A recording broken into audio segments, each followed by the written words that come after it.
میں نے کہا جی آپ تحریک لبیک پاکستان کو ووٹ اس لیے دیں کہ آپ کے بچوں کو روڈوں پر، سائیوال روڈ کے اوپر تحریک لبیک پاکستان کے کسی نمائندے یا اس کی حکومت میں نہیں بھونا گیا۔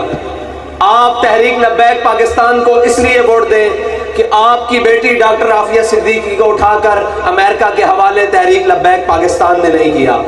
آپ تحریک لبیک پاکستان کو ووٹ اس لیے دیں کہ ختم نبوت پر ڈاکہ تحریک لبیک پاکستان نے نہیں ڈالا۔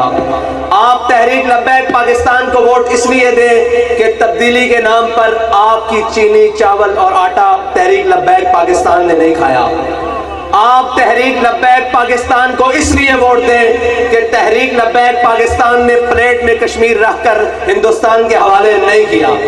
آپ تحریک لبیک پاکستان کو اس لیے ووٹ دیں کہ تحریک لبیک پاکستان کے نمائندوں کے بچے یا قائدین کے بچے یہودیوں کے پاس نہیں پڑھتے۔